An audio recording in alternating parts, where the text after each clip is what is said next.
Hey guys, today I wanted to take a look at Star Wars Pod Racer.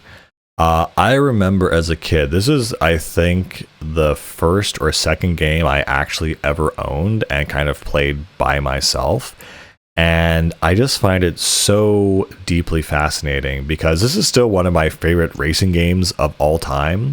This and F-Zero are still kind of the fastest in my perspective, and I just really love them a lot. So Star Wars Pod Racer, it's not a super complicated game, but it is like a very well made racing game.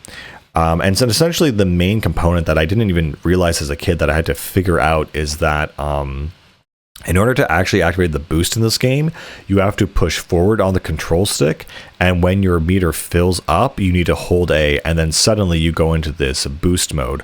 And you can basically go much faster, but you're actually much more vulnerable. So if you hit like a rock or a stone or something, you end up, taking more damage. And God help you if it actually gets to the very top and it gets overheating, then your engine will literally just blow up and you'll die basically. But yeah. The sound design, the aesthetics, the way you like select the characters, they have this really cool holographic display. It shows kind of all their stats and whatever. And so besides Anakin, he's the only like human, while each one of them are a different alien race, and each one has a really distinct, interesting like pod design. They're all very, very cool, honestly. Of course, the main one you can get is Sebulba.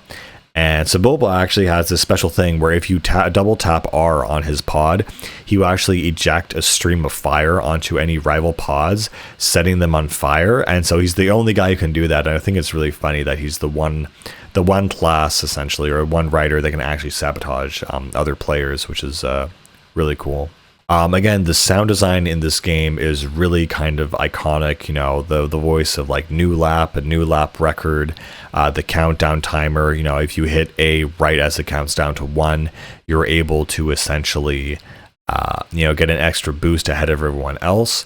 And the way the game is divided is up into a series of separate tournaments where you're going to race through 5 or 6 different maps. And then you basically have to come in first in almost all of them in order to get first place.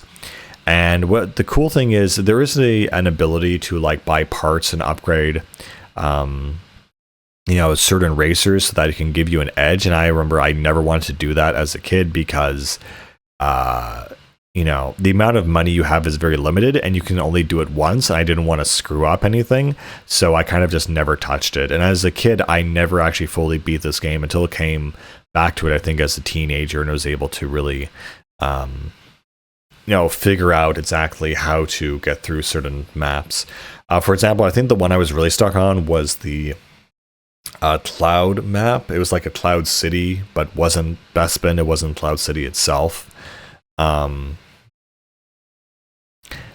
on that one, basically, there was this second pathway where it was in this giant tunnel, and the second pathway was above the lower pathway. And if you found a way to basically stay on that path, you get a huge shortcut that basically you needed to take. And so I had to figure out how to basically go on that path and stay on that path and slow down my speed so that I do not end up, basically going over the edge, basically. Again, I also love the low poly aesthetic of the N64 and the display and the holograms and just the sound of the different kinds of things when you change between cars and pods rather. And just, it's so, I don't know, it feels very immersive. And I love how at the end of every race, you just have Watto singing a song or just like this stupid little thing. I love the opening previews for each level. They give it a very distinct vibe. Each one has a very distinct color palette, whether it's, green or white or red, for example. They're just really, really a cool interface. And I think, this game was originally on N64, but recently it was released or remastered on Xbox. And so it was kind of fun to replay it on that console. It was just kind of a little bit strange, a little bit weird, a little bit offbeat. I guess. Maybe I was just playing it on an Xbox controller felt wrong or something. But yeah, no, it's a really good game. It's really, really fun. God, and I remember some of these levels are actually really creative as to how they're laid out. Some of them are very simple. They're just a simple lap around, in a circle, and very simple.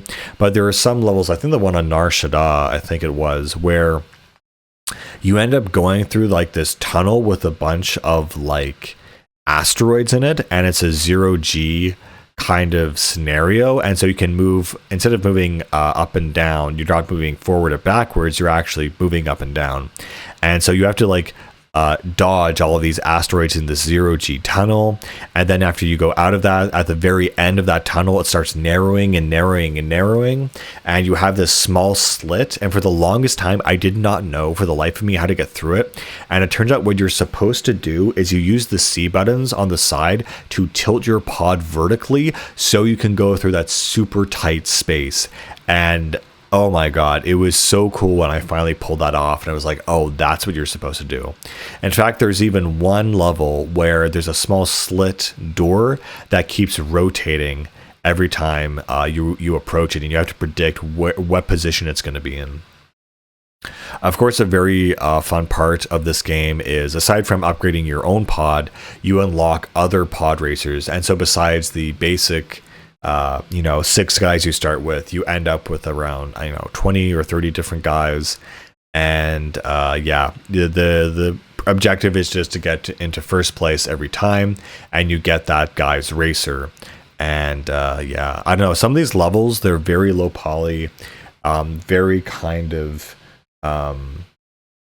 distinct styles of levels, and they're very memorable because of that. And I think the best thing about this game is figuring out which walls are breakable and being able to go through them and find these secret hidden passages, which give you like a big advantage over the race. And some of them are very well laid out, and some of them are very well hidden. Again, in total, this game probably has at least 20 different tracks. Each one of them is really interesting and more complicated than the last. I think what really benefits this game, frankly, is the fact it's using the Star Wars soundtrack. The fact that you basically have all of these great tracks from the movie, these big orchestral pieces.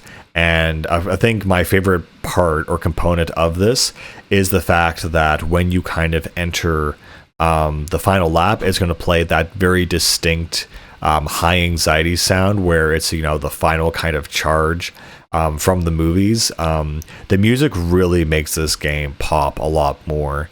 And I think the cool thing too is when you do get airborne, you are also able to manipulate yourself in the air.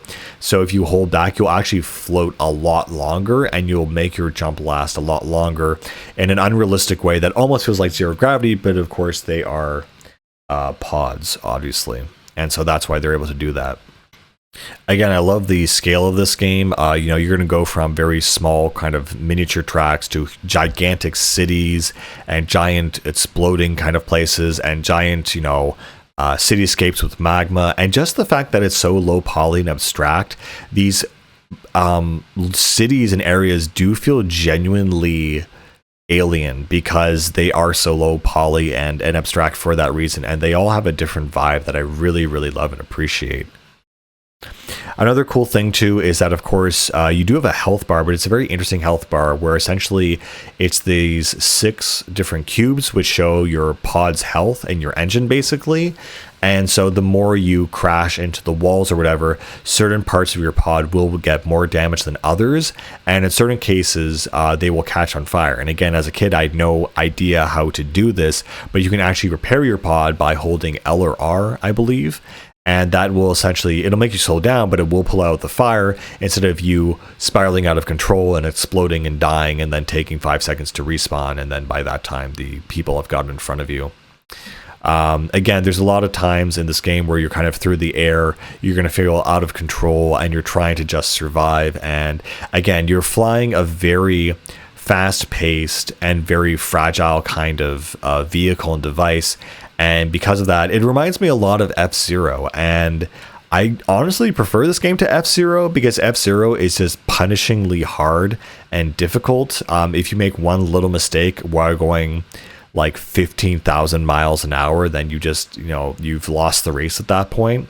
While with this one, you can kind of recover. You're going fast, but in a reasonable, method. I mean, it's kind of weird comparing this to other racing games like, Mario Kart is still relatively slow compared to this. Games like Need for Speed obviously are, well, I mean, on the higher end of Need for Speed games, you go through the environment pretty fast where you can collide into a lot of stuff and, I guess lose the race and lose control. But in this kind of scenario and context, this is the fastest I've ever been in a racing game where I still felt comfortable with how fast I was going. It's still, I don't know, I just love this racing game. I think it's really good and really well made. Anyway, with all that being said, I really do cherish this game. I don't know, because of this was my first game, but I love going fast. I obviously like Sonic games, and I absolutely love speed in games. I don't know why, it's just my thing.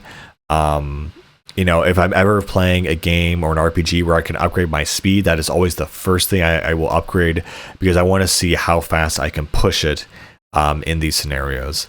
Anyway, with all that being said, guys, it's definitely a trip through memory lane. One of the very first games I actually ever really owned myself, besides Ocarina.